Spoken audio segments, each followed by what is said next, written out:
Welcome student. तो हम exercise 1.4 में हमने फोर्थ क्वेश्चन तक डिस्कस किया था इससे पहले। तो हम फिफ्थ क्वेश्चन से आगे हम डिस्कस करते हैं। तो देखो फिफ्थ क्वेश्चन क्या कहता है।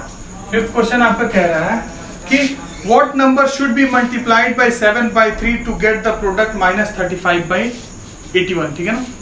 आपको 7/3 से आप किस नंबर को मल्टीप्लाई करोगे तो आपको जो प्रोडक्ट मिलेगा वो होगा -35/81। तो देखो सिंपल है। मान लो वो नंबर भी x है तो ऐसे लिखो, let the number be x। ठीक है ना, let the number be x। ठीक है ना, वो नंबर मान लो कि x है। ठीक है ना। अब आपको 7/3 से उस x को मल्टीप्लाई करने पे आपको क्या मिलना चाहिए? आपको मिलना चाहिए -35/81। ठीक है ना, ये आपको मिलना चाहिए। देखो ये आपको पता है ऊपर वाले मल्टीप्लाई होते हैं, नीचे वाले आपस में मल्टीप्लाई होते हैं। तो ये x को x/1 भी कह सकते हो। ठीक है ना, मैं आपको एक एक स्टेप बता रहा हूं। x को x/1 भी कहते हैं। ठीक है ना, ऐसे हो जाएगा। ठीक है ना। अब देखो ये इसके साथ मल्टीप्लाई में है तो इसके साथ जाके क्या हो जाएगा? डिवाइड में हो जाएगा। ठीक है ना। दो तरीका है, इस वाले स्टेप के बाद दो तरीके हैं। ठीक है ना। तो पहला तरीका मैं बता रहा हूं। 7/3 इसके साथ आपको पता है ना, कोई भी नंबर इधर प्लस होता है तो उधर जाके माइनस होता है। तो ऐसे ही अगर कोई भी नंबर अगर इधर मल्टीप्लाई हो तो उधर जाके क्या बन जाएगा? डिवाइड में। तो देखो एक तरीका ये है कि देखो x/1 is equal to -35/81 divided by 7/3। एक तो ये है। एक दूसरा तरीका क्या है? x/1 is equal to -35/81। दोनों मतलब मेथड है बस करने का, अलग कुछ भी नहीं है। ठीक है ना। आपको पता है ये इसके साथ मल्टीप्लाई में है, x के साथ 7 किस चीज में मल्टीप्लाई में है तो इधर जाके वो क्या हो जाएगा? डिवाइड में हो जाएगा। ठीक है ना। 7 इधर ये x के साथ ये 3 डिवाइड में हो तो उधर जाके क्या हो जाएगा? मल्टीप्लाई में। ठीक है ना। सिंबल यही रहेगा, सिंबल यही रहेगा यहाँ पे, बस ये डिवाइड में है तो मल्टीप्लाई में हो जाएगा। अब देखो कुल मिला के यहाँ पे भी सेम ही होगा। जब इस वाले स्टेप को सॉल्व करोगे तो x/1 लिखो या x लिखो, कोई दिक्कत नहीं है। x लिख रहा है तो -35/81 ये हो जाएगा। जब आपको पता है जब डिवाइड है तो मल्टीप्लाई का साइन करते हैं तो न्यूमरेटर डिनोमिनेटर में चला जाता है, डिनोमिनेटर न्यूमरेटर में चला जाता है। तो 3/7। कुल मिला के दोनों स्टेप से आपका सेम ही आया। देख रहे हो ना, सेम आया। तो लिख दो इसका आंसर। इसका आंसर क्या हो जाएगा? आपको पता है 7 5 जा 35। ठीक है ना। इसको भी जब 81 को जब 3 से डिवाइड करोगे ना तो यहाँ पे आएगा 27। ठीक है ना। यहाँ पे 7 5 जा 35, यहाँ 1 बच गया, यहाँ 1 बच गया। तो 27 बार में जब डिवाइड करोगे 27 टाइम्स में आ जाएगा। तो आंसर आपका क्या आएगा? -5/27। ठीक है ना। देख लो -5/27। यहां से भी आपका सेम आएगा, x इज इक्वल टू -5/27।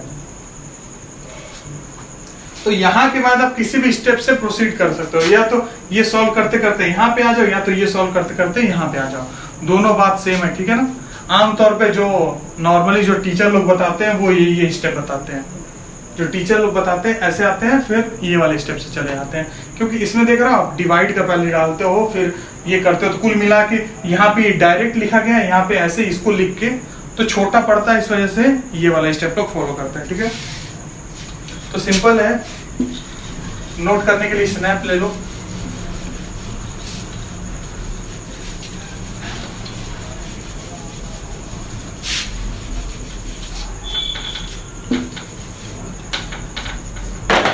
अब देखो 6th क्वेश्चन। ठीक है। 6th क्वेश्चन कह रहा है कि what number should be multiplied by -7/26 to get the product 56/75। Same पुराने वाले क्वेश्चन की तरह है, सेम पुराने वाले क्वेश्चन की तरह है। तो इसको मैं सॉल्व नहीं कर रहा हूं। ठीक है ना, इसको मैं सॉल्व नहीं कर रहा हूं, सेम पुराने वाले क्वेश्चन की तरह है। तो क्वेश्चन सुन ले। What number should be multiplied by -7/26 to get the product 56/78। 56/78। ठीक है ना। जो बाकी व्यूअर्स हैं जो इस स्कूल के नहीं है तो वो भी क्वेश्चन सुन ले, वो सॉल्व कर लेंगे। ठीक है ना। तो अब अगला है 7th क्वेश्चन की तरफ बढ़ते हैं। तो मैं 7th क्वेश्चन सॉल्व करता हूं। The product of two rational number is -16/9। दो रेशनल नंबर का प्रोडक्ट कितना है? -16/9 है। मतलब दो रेशनल नंबर को मल्टीप्लाई किया है तो -16/9 हुआ है। If one of the number is -4/3 find the other. Same वही क्वेश्चन है, अगर एक नंबर -4/3 है तो अदर बता दो। सेम वही है कि let the other number be x, कुछ भी अलग नहीं है, बस इस वाले में सेंटेंस चेंज कर दिया। Let the other number be x, ठीक है ना, let the other number be x है, तो आप लिख लो कि -4/3 है, सॉरी ये 4/3 है, -4/3 है, into x is equal to -16/9, ठीक है ना। सेम यहाँ पे ये x है, -16/9 लिखो, ये इसके साथ मल्टीप्लाई में है तो इसके साथ डिवाइड में चला जाएगा, यहाँ पे डिवाइड में, ठीक है। अब ये देखो माइनस, देखो शुरुआत में मैं तो ये कह रहा हूँ कि दोनों तरफ माइनस है ना, इक्वल के दोनों तरफ माइनस है तो माइनस से माइनस कैंसिल हो जाएगा, या फिर यहाँ रहने दो, तुम यहाँ भी कैंसिल कर सकते हो माइनस से माइनस, लेकिन अभी रहने दो, मैं आपको बाद में बताता हूँ। तो -4 है तो यहाँ -4 चला जाएगा, ये 3 इसके साथ ये डिवाइड में है ना, 3 x के साथ डिवाइड में है 3, तो यहाँ पे चला जाएगा, जब 3 तो मल्टीप्लाई में चला जाएगा, ठीक है ना। तो यहाँ से माइनस कैंसिल कर लोगे, वही यहाँ भी कर सकते हो। 4 4 जा 16, 3 3 जा 9, तो x इज इक्वल टू 4/3, जो कि आपका आंसर होगा, ठीक है,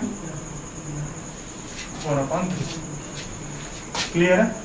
तो ये आपका 7th क्वेश्चन था, 6 नहीं, ये 7th क्वेश्चन था, ठीक है। तो यहाँ पे आपका हो गया आपका एक्सरसाइज 1.4 खत्म, ठीक है। अब insertion of rational number between two rational number अगला टॉपिक है। तो दो रेशनल नंबर के बीच में हमको और एक रेशनल नंबर पता करना है। जैसे मान लो कि दो रेशनल नंबर दिया हुआ है, ठीक है ना, उसके बीच में एक और रेशनल नंबर इंसर्ट करना है, ठीक है ना। एक रेशनल नंबर ये, एक रेशनल नंबर ये है, तो इसके बीच में कोई एक रेशनल नंबर डालना है, ठीक है ना। सिंपल सा क्वेश्चन है। इसके तो आप ये भी बोल सकता है कि एक रेशनल नंबर भरो, जैसे कई बार होता है कि इंसर्ट 5 रेशनल नंबर, तो दो रेशनल नंबर के बीच में आप 5 रेशनल नंबर भी भर दो। तो ये ऐसे ऐसे क्वेश्चन होते हैं। तो इसका एक सिंपल सा छोटा सा तरीका होता है, वो आप देख लो, ठीक है ना। टॉपिक है आपका, टॉपिक लिखने रहा हूँ, insertion of rational number between two rational numbers, ठीक है। Insertion of a rational number. सबसे पहले मैं एक रेशनल नंबर के लिए बता रहा हूँ, तो आप देख लो। सपोज दैट कोई एक रेशनल नंबर x कोई एक रेशनल नंबर है, ठीक है ना, और दूसरा रेशनल नंबर है y, ठीक है ना। एक x कोई रेशनल नंबर है, दूसरा रेशनल नंबर क्या है, y है। तो अब आप इसके बीच में एक और रेशनल नंबर ऐड करना है, तो कैसे करोगे? जो अगला वाला रेशनल नंबर हो जाएगा वो क्या हो जाएगा, x + y/2। समझ गए? तो इन दोनों के बीच में जो रेशनल नंबर इंसर्ट होगा वो कौन सा होगा? इसको और इसको जोड़ दो, उसको 2 से डिवाइड कर दो, ठीक है ना। इसको आप प्रूफ भी कर सकते हो, ठीक है ना। प्रूफ कैसे करोगे? 1/2 ले लो, ठीक है, 4/2 ले लो। ये दो रेशनल नंबर है, 1/2 4/2। एक्चुअल में 2 ही है, लेकिन मैं इसको एक तरीका, एक आसान सा लेके मैं बता रहा हूँ। ये दो रेशनल नंबर है, ठीक है ना। अब देखो, अब आपको कैसे करोगे? 1/2 + 4/2, ठीक है ना। इसको आप 3/2 ले लो, ठीक है ना। इसको 3/2 ले लो, 3/2 ले लिए, तो ये हो जाएगा 1/2 + 3/2।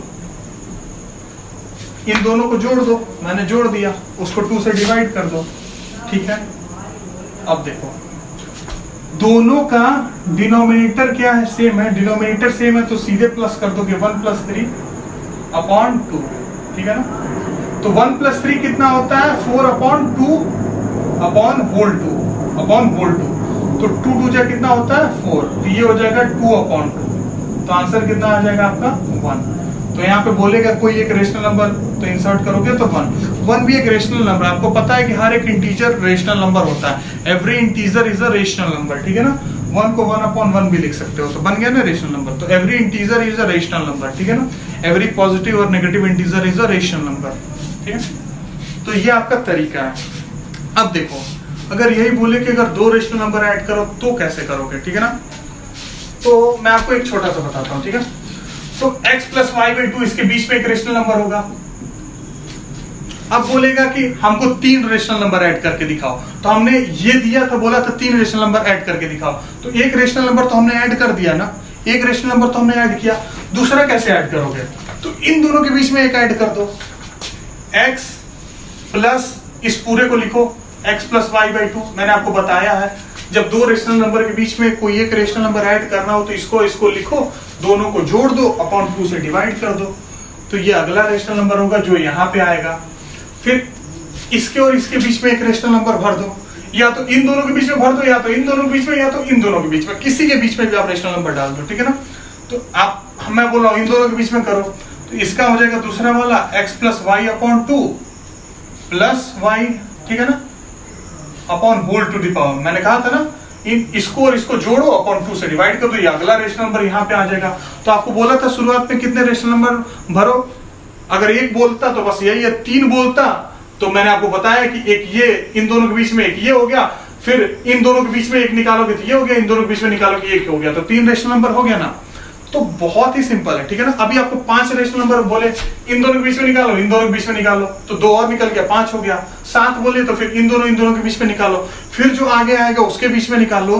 तो ऐसा करके आप ढेर सारे रेशनल नंबर निकाल सकते हो कि कोई भी 2 रेशनल नंबर बोले। ऐसा इंटीजर के भी केस में होता है, अगर कोई इंटीजर बोले, ठीक है ना, अगर कोई भी इंटीजर बोले और बोले कि इस इंटीजर के बीच में आप निकालो कि कितने कैसे कैसे हो गए, तो देखो एक्चुअल में इससे पता है एक चीज क्या क्लियर होती है कि किसी भी 2 रेशनल नंबर के बीच में इनफाइनाइट रेशनल नंबर होते हैं, ठीक है ना।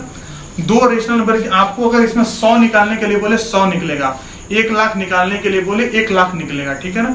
और आपको 5-10 ज्यादा निकलवाएगा, उससे ज्यादा नहीं निकलवाएगा, ठीक है ना, क्योंकि ये पूरा ये वर्क है, मैथमेटिक्स का वर्क है, ठीक है ना। इसके लिए कैलकुलेटर है, हम लोग को दिमाग यूज करना है, तो बहुत ही सिंपल है, ठीक है ना, कुछ भी टफ नहीं है। तो जो भी अभी मैंने आपको पढ़ा दिया, ठीक है ना, तो इसके बाद हम लोग डायरेक्ट एक्सरसाइज 1.5 पे आएंगे, और एक्सरसाइज 1.5 को खत्म करने के बाद मेंटल मैथ से उसको सॉल्व करेंगे। चैप्टर इज ओवर, ठीक है ना, चैप्टर वुड बी ओवर, ठीक है ना। तो ये आपका यहाँ तक कंप्लीट हो गया, ठीक है ना। अब आगे हम लोग इसके नेक्स्ट वीडियो लेक्चर में हम 1.5 को डिस्कस करेंगे। आज के लिए बस इतना ही, थैंक यू।